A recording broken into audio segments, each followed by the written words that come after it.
जी तनीषा जी बताइए। जी सर, कल हम बुक में पढ़े, जिसमें बताया गया है कि मतलब उतने सारे तो पॉइंट हम लोग कवर कर लिए, इसमें एक और पॉइंट कवर करने के लिए बताया गया है। अगर आप यह व्यापार आपके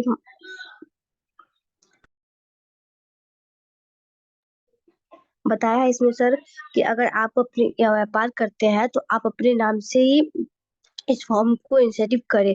बताया है अगर आप अपने माता पिता या किसी अन्य नाम से विकसित कर रहे हैं तो ध्यान दें कि कंपनी जो भी बोनस या इंसेटिव है उस व्यक्ति की ही नाम से देगी जिसका नाम मूल डिस्ट्रीब्यूटर एप्लीकेशन फॉर्म पर दिया गया है। चाहे आप कितनी भी मेहनत क्यों ना कर ले, कितनी भी मैनेजर क्वालिफाई क्यों ना कर ले, लीगल रेक्टिफाई क्यों नहीं कर, लेकिन आपको आप कितनी मेहनत कर ले, लेकिन आपका जो जो भी बोनस या कुछ भी होगा वो उसी आदमी के नाम से या उसी के नाम से जाएगा जो डिस्ट्रीब्यूटर एप्लीकेशन फॉर्म पर जिनका नाम है। इसलिए आप इस बात का हमेशा ध्यान रखिए। उसका बताया गया है इसमें, इस चरण में यह आवश्यक है कि आप मार्केटिंग प्लान के प्रोडक्ट ट्रेनिंग से ज्यादा शामिल हो। मार्केटिंग प्लान, इस ट्रेनिंग में मार्केटिंग प्लान का औसत बताया गया है। इसमें विभिन्न लेवल और इनिशिएटिव के बारे में समझाया गया है। इसमें बताया जाता है कि पैसे कैसे बढ़ते हैं और विभिन्न आयों को कैसे कमाया जाता है। इसके प्रोडक्ट्स के बारे में बताया है।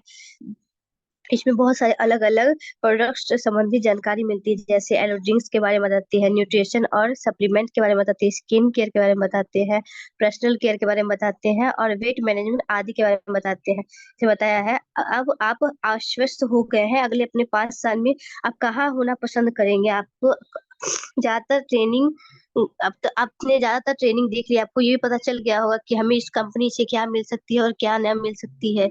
इसलिए आप अपना गोल सेट भी कर लिए होंगे। उसका बताया लक्ष्य, सबसे पहले इस महीने का लक्ष्य निर्धारित करें और फिर प्रति सप्ताह प्रति महीने अपने कंपनी पर होने वाले कार्यक्रम में जरूर शामिल हो। उस अपने हर दिन के शेड्यूल को अच्छे से बनाए और उस पर अच्छे से फोकस करे। उसके बाद बताया गया है, इसमें एक और बताया गया, अगर आपके अगल बगल में कोई मतलब वेबिनार या कुछ मतलब क्या कहता है उसको, कोई मतलब बड़ा सा ट्रेनिंग हो रहा है तो आप जरूर अटेंड करें। अगर आपके अगल बगल में ट्रेनिंग नहीं हो पा रहा है तो आपको घबराने की बात नहीं। इसे बताया है, इसमें हमारी एक वेबसाइट होती है www.discoverforever.com पर बहुत अच्छी ट्रेनिंग उपलब्ध होती है, जिसके अगल बगल में मतलब वेबिनार मतलब बड़े बड़े इवेंट नहीं हो पाते हैं, उसके लिए ये ऐप बताया गया है। इसमें बहुत अच्छी अच्छी ट्रेनिंग बताया उसके बताया है। अब आपने लोगों से इस अवसर एवं कंपनी के बारे में बातें करना है, जिसे प्रोस्पेक्टिंग कहते हैं, लेकिन इसमें एक बहुत बड़ी समस्या है जो आपके समक्ष आ सकती है। आपको इसके लिए मानसिक तौर पर तैयार होना। अगर आप मानसिक तौर पर तैयार नहीं हो पाएंगे तो आप कोई भी काम को अच्छे से नहीं कर पाएंगे, क्योंकि आपके मन में मतलब आप ऊपरी दिमाग से काम करेंगे तो आपका मन जो है उसे नकारेगा। इसलिए हमें कोई भी काम करने के लिए हमें अपने मानसिक तौर पे हमें तैयार होना चाहिए कि हम मन से तैयार होना चाहिए कि हमें इस काम को करना ही है। उसके बाद इसे बताया गया है औसत का नियम। हम आपके हम आपको यहाँ प्रोस्पेक्टिंग के कुछ साधारण से नियम बता रहे हैं। नेटवर्क मार्केटिंग का सबसे मूलभूत सिद्धांत है औसत का नियम। अंत में ये आंकड़ा का ही खेल है। अगर आप औसत के नियम को समझ लेंगे तो वास्तव में आपका इस लाभ मिलेगा। आसानी शब्दों में यही, यदि आप किसी काम को एक बार करते हैं तो आप एक औसत आपको यदि आप किसी काम को बार बार करते हैं तो आपको औसत करें, लेकिन कभी तभी होगा जब आप उसे बार बार करेंगे, ना कि सिर्फ 1 या 2 बार। अगर आप किसी इंसान को मतलब डेली 10 आदमी को मतलब इनवाइट कर रहे हैं, उसमें से अगर एक भी पर्सन मतलब डेली मतलब आ रहा है सामने, तो आपका औसत का नियम स्टार्ट है, क्योंकि आप डेली 10 पर्सन करेंगे, उसमें से एक एक आ रहा है तो एक 10 दिन में तो हमारा 10 पर्सन हो जाएगा ना। तो इसी को औसत का नियम कहते हैं। उसके बाद बताया है, उसके बाद आगे पेज बताया है, मत, उसे बताया है मतलब हमारा जो काम है वो लोगों का व्यापार है, इसलिए हमारा मतलब कम्युनिकेशन स्किल अच्छा होना चाहिए, हमें बात करने अच्छे से आना चाहिए। हमें अच्छे से बात करने आना चाहिए सबसे। हमारे हमारे अंदर ईगो नहीं होना चाहिए बात करने के टाइम में। हमें मतलब बहुत अच्छे से बात करना चाहिए। अगर अच्छे से हमारा कम्युनिकेशन मतलब स्किल नहीं है तो अगर हम ना अगल बगल के पुस्तकें से अच्छे कम्युनिकेशन स्किल को बढ़ाने के लिए एवं जीवन के इस क्षेत्र में आप सुधार लाने के लिए आप खुद तरह जिम्मेदार है, सिर्फ इस बिजनेस के लिए ही नहीं बल्कि जीवन में क्योंकि गलत कम्युनिकेशन आपके भविष्य में छिपी बहुत ही संभावनाओं को अनजाने में नष्ट कर देती है। उसके बताया आइस सेवर वार्तालाप कभी कभी अपने प्रस्पेक्ट से उसकी जीवन संबंधित बातें करने के लिए बुद्धिमत्ता प्रश्न पूछना बड़ा काम आता है। यह आवश्यक है कि ऐसे प्रश्न आप पूछे जो आपको लगे कि वो हमारे से बात कर रहे हैं, ना कि लगे कि वो हमारा ट्रेनिंग ले रहे हैं। इसलिए बताया है कि अगर हम मतलब फ्लो कॉल में अच्छे से बात करें उनसे, मतलब कि वो उन्हें लगे नहीं कि हमारा कोई इंटरव्यू ले रहा है, उन्हें लगे कि हम फ्रेंड के टाइप में बात करें, उससे बात करना चाहिए। उसे बताता है, उसी को आइस सेवर वार्तालाप कहते हैं। उसने बताया है आपके अगले 5 वर्ष आपने अब भविष्य सेट कर ली होगी कि आप 5 सालों में हमारे भविष्य हम अपने भविष्य में क्या देखते हैं। उसने बताया आपके भविष्य बहुत छोटी छोटी चीजों से संचालित होती है, जैसे कि क्या आप सुबह में जल्दी उठ पा रहे हैं, क्या आप मतलब टाइम से मीटिंग अटेंड कर पा रहे हैं, या आप सोए हुए हैं। उसके बताया है मतलब जीवन का हर चुनाव ज्यादातर दो ही चीजों पर संचालित होता है, समय और धन। उदाहरण के लिए आपने अगर 5 साल की अगर आपकी छुट्टियां क्या करने वाली है, अपने छुट्टियों में क्या करने वाले, अगर धन और समय की समस्या नहीं हो तो कहाँ जाएंगे, कितने लंबे समय तक रहना पसंद करेंगे, क्या करना पसंद करेंगे। यही सब बताया है सर, मेरे तरफ से इतना ही।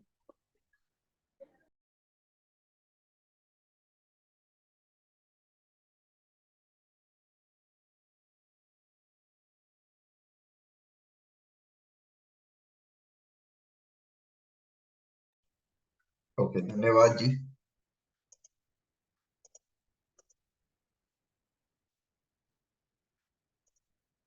ओके, आगे बढ़ते हैं।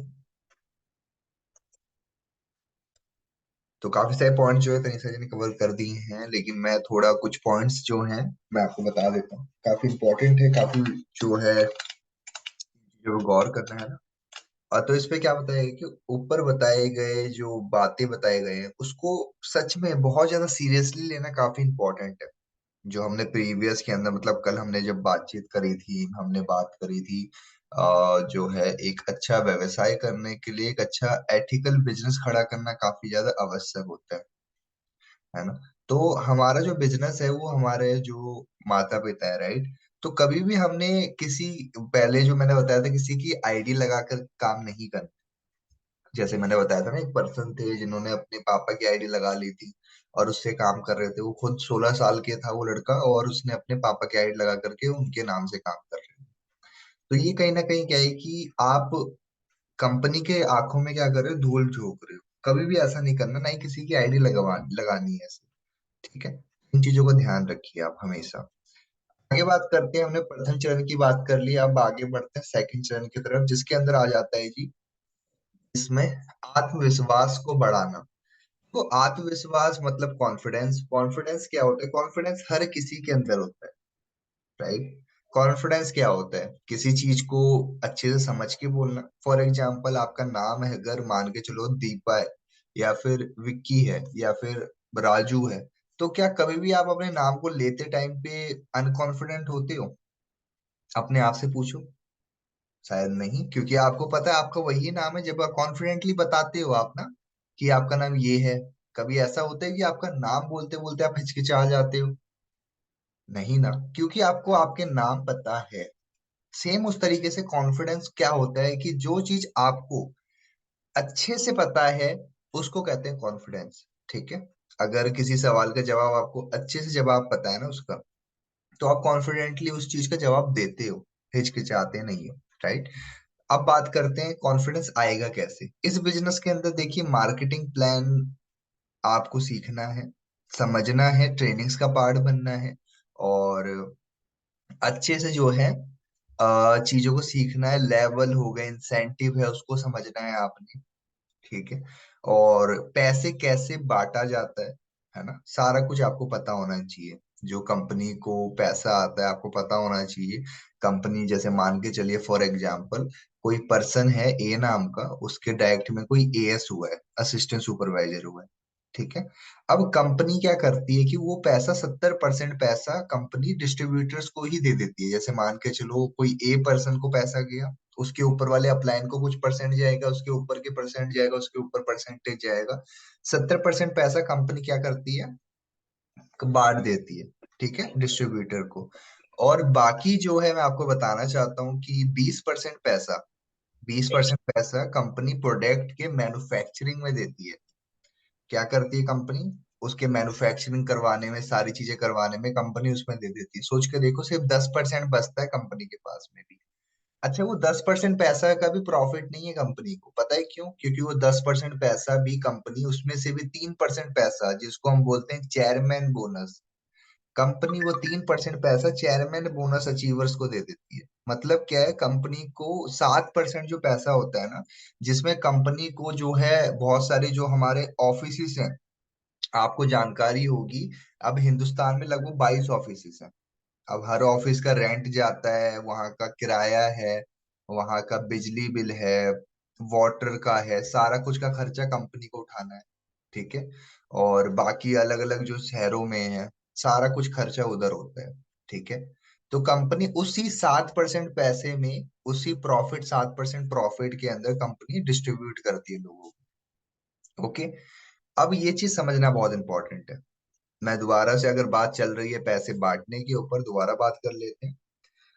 अब देखो, कंपनी, जब आप देखते हो कि कंपनी का जो मेन प्रॉफिट होता है ना, वो होता है उसका ग्रॉस प्रॉफिट। जब आप कोई ऑर्डर डाल रहे होते हो ना, तो वहां पे लिखा होता है ग्रॉस प्रॉफिट। ठीक है। तो ग्रॉस प्रॉफिट जो होता है वो कंपनी को उतना पैसा बच रहा है। ठीक है। अब उसमें कंपनी को दो जगहों पे पैसे देने होते हैं। पहला पैसा उसको क्या करना होता है? पहला उसको पैसा देना पड़ता है कहाँ पे? उसको कटवाना पड़ता है जीएसटी। जीएसटी कटवाना होता है। जीएसटी मतलब सरकार को पैसा देना होता है, उसको बोलते हैं जी जीएसटी। ठीक है। दूसरा क्या होता है? Delivery charges. ओके। तो ये दो जगह पैसे जब बट जाते हैं, उसके बाद जो नेट अमाउंट आता है, वो नेट अमाउंट जो होता है वो टोटल अमाउंट होता है, जो कि जो बंदा ऑर्डर डाल रहा है उसको टोटल अमाउंट इतना देना होता है। ठीक है। सो मेरी उम्मीद है आपको काफी सारी चीजें समझ में आई होगी। आगे बढ़ते हैं। हमने मार्केटिंग प्लान की बात चल रही है, अब आगे बात कर रहे हैं प्रोडक्ट्स के बारे में। देखिए, प्रोडक्ट जो है, अगर आपके पास में एक अच्छा ज्ञान है प्रोडक्ट्स के बारे में, तो आप सीख सकते हो, है ना। अपने अपलाइन के साथ बैठें और उनके साथ जो है मीटिंग्स अटेंड करें, ताकि आपको काफी सारी चीजें सीखने को मिलेगी। ठीक है। हमें कुछ बहुत, ये सब चीजों का बहुत ज्यादा जरूरी है। मैं आपको बता देता हूँ, आपको एलो ड्रिंक्स के बारे में, न्यूट्रिशन एंड सप्लीमेंट के बारे में, स्किन केयर के बारे में, पर्सनल केयर और वेट मैनेजमेंट, इन सब चीजों के बारे में पता होना चाहिए, होता क्या है ये। ठीक है। टेक के बारे में। ओके। इससे क्या होगा कि आप अच्छी चीजें सीख पाओगे, है ना। और आप अपनी गोल सेटिंग कहते कैसे करते हो, क्या करते हो, ये सारी चीजें आपको पता होनी चाहिए। तो मैंने क्या बताया आपको, हमें मार्केटिंग प्लान के बारे में और प्रोडक्ट के बारे में अच्छी नॉलेज होनी चाहिए, जिसमें हमारे को इन्होंने बताया एलो ड्रिंक्स, न्यूट्रिशन, सप्लीमेंट वगैरह, इनकी नॉलेज होनी चाहिए। आगे बात करते हैं लक्ष्य। लक्ष्य को मतलब बोलते हैं गोल को, टारगेट बोलते हैं कहीं ना कहीं, है ना। सबसे पहले हमने हर महीने अपने आप को एक टारगेट निर्धारित करना है, क्योंकि और उसको बांट लेना है। आप रोजाना अपने काम को बांट सकते हो। ठीक है। और तो आपने क्या करना है कि, और अपने आसपास अगर कोई ट्रेनिंग होती है, अभी जैसे सक्सेस डे हुआ था दिल्ली के अंदर, अभी 2-3 महीने के बाद दोबारा हो जाएगा। ठीक है। आपने कोई भी वेबिनार, कोई भी सेमिनार नहीं मिस करना है। हर वेबिनार, हर सेमिनार को अटेंड करो। और कंपनी की बहुत सारी जो ट्रेनिंग्स है उसका पार्ट बनिए। कंपनी की एक वेबसाइट है, एप्लीकेशन भी आता है, डिस्कवर फॉर एवर, इसको इंस्टॉल कर लीजिए आप फोन के अंदर। ठीक है। यहाँ पे आपको ट्रेनिंग्स अपलोड मिल जाएंगी बहुत सारी, उसे देखिए, जहां से सीख सकते हो सीखो। ठीक है। जितना आप सीखोगे उतना अच्छी बात है, क्योंकि मान के चलो आपको किसी भी पर्सन ने पूछ लिया कोई सवाल, तो आप क्या कर रहे हो, आप अपने बिजनेस को आगे लोगों को बता रहे हो, तो आपको हर चीज की नॉलेज होनी चाहिए। अब मान के चलो कोई पर्सन ने आपको एक सवाल पूछा कि सर, जो ये होता है आरडीओ, होता है आरडीओ का फुल फॉर्म क्या होता है? ठीक है। अगर वो आपको ये बोले कि सर, मुझे एक बात बताओ कि आपको अगर ऑफिस खोलना है, आपका अगर ग्रुप है, जैसे रॉयल्स ग्रुप है, ये सब ग्रुप है ना, तो अगर आपको इस ऐसे ग्रुप बनाना है तो क्या उसका प्रोसीजर होता है? अगर आपको ये सब सवाल का जवाब नहीं पता है ना, तो मतलब हमें और सीखने की जरूरत है, हमें बहुत कुछ सीखने की जरूरत है। किसी ने आपसे ये पूछा कि आप हिंदुस्तान में रह करके बाहर देश में काम कैसे कर पाओगे, तो आपको जवाब आना चाहिए। ओके, तो वो कैसे आएगा?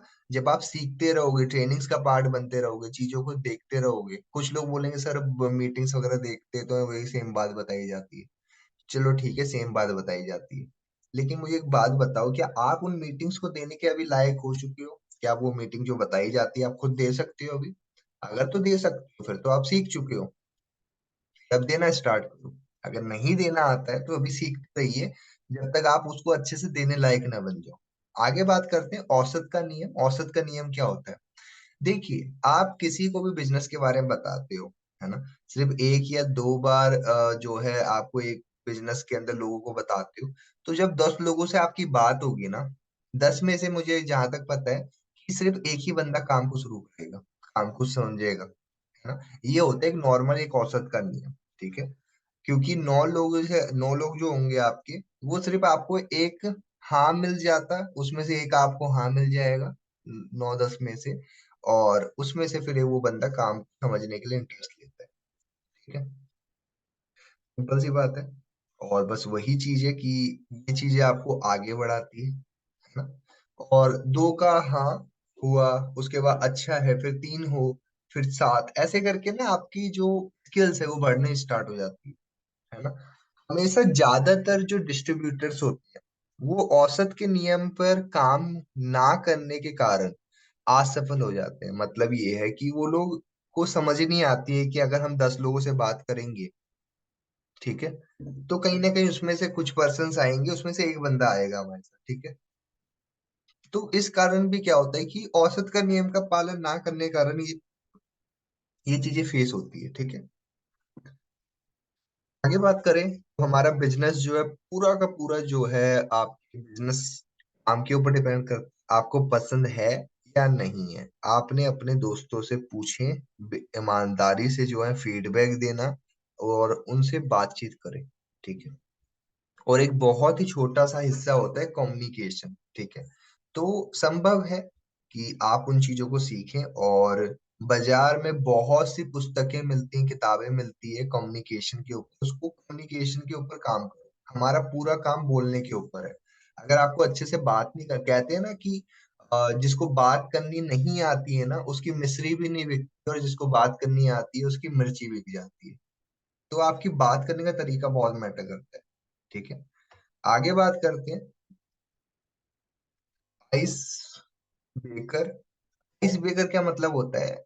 फील द आइस का मतलब क्या होगा कि आप ऐसे सवाल पूछो कि ताकि सामने वाले बंदे के दिमाग ओपन करे, ठीक है, उसको सोचना पड़े। जैसे हो सकता है कि उससे पूछ सकते हो कि अभी आप जो पढ़ाई कर रहे हो, आपको क्या लगता है अगले आने वाले 5 साल के बाद, अगले 10 साल के बाद आप अपने आप को ऐसा बना सकते हो ताकि आप अपने आप को फाइनेंशियली इंडिपेंडेंट बना सको? ऐसे सवाल पूछना ताकि उस बंदे की आंखें खुले, ओके। और उससे पूछो कि आज तक आप जो भी कर रहे हो यही करते रहे तो आप अगले आने वाले टाइम में अपने आप को कहाँ देखते हो। मतलब उस बंदे को आपने एहसास करवाना है कि भाई तुम कितने पानी में हो, ठीक है। सवाल करो, कार चलाना पसंद है आपको? क्या आपको दान दे करके जो है लोगों की सहायता करना पसंद है? और कैसे जाना चाहते हो, क्या करना चाहते हो, पूछो उनसे, और उनसे बातचीत करिए, है ना। तो इससे क्या होगा कि उनका माइंडसेट ओपन होगा। उनसे पूछो कि अभी आप क्या कर रहे हो, है ना। तो उनसे बातचीत करो। अगर वो नौकरी करता है तो उससे पूछो कि भाई तुम नौकरी करते हो, अगले 10 साल के बाद में नौकरी में कितनी सैलरी होगी तुम्हारी? अभी जिस तरह से महंगाई बढ़ती जा रही है, उनसे बातचीत करो। उनसे पूछो कि भाई एक टाइम ऐसा था 1990 के अंदर, 10 रुपए या फिर ऐसे करके जो है 20 रुपए, 200 रुपए, है ना, तो उस टाइम पे वैल्यू थी 2000 रुपए की। लेकिन आज 2022 चल रहा है, तो आज लगभग लगभग 1 लाख रुपए चाहिए घर चलाने के लिए। अगर 4 से 5 लोगों के सदस्य भी है, 1 लाख रुपए चाहिए। तो उन बंदों को दिमाग में ये चीज डालो, पूछो भाई तुमने क्या सोचा अपनी जिंदगी के लिए आगे। जब आप उनसे ये सवाल करोगे ना तो वो बंदे सोचेंगे इन चीजों के ऊपर, ठीक है। और फिर आगे बात करो, उनसे पूछो कि आगे क्या गोल्स हैं आपकी लाइफ को लेकर के। संक्षेप में जानिए ना, क्या है क्या नहीं है ना। और उसके पूछो कितना कमाता है वो महीने का। आप उससे 2 या 3 लाख के बात करते हो, कोई व्यक्ति 2-3 लाख कमाता ही नहीं है ना। उसे कम आय की बात दो। कोई बंदा, मैं पहले बता दूं, बंदा कमाता है 30,000 रुपए, उसको बोल रहे हो तुम इधर आओ 30 लाख रुपए कमा लोगे, 3 लाख रुपए कमा लोगे, वो बंदे ने इतने महीने से काम कर रहा है, नौकरी में मेहनत कर रहा है, वहां तो कुछ हुआ नहीं, आप एकदम से उसको बोल रहे हो इतना कर लोगे। किसी को विश्वास नहीं होता है, समझो इस चीज को। ठीक है। तो आपको एक चीज समझनी पड़ेगी, ये तो वही वाली बात होगी, किसी बंदे को कैंसर है, उसको आप एक दवाई देने जा रहे हो, बोले ले भाई ये खा ले कैंसर दूर हो जाएगा। ये कद्दू है, वो बंदे को लगे यार कैंसर जैसी बीमारी, ये दवाई खाने से दूर हो जाएगी। ठीक है।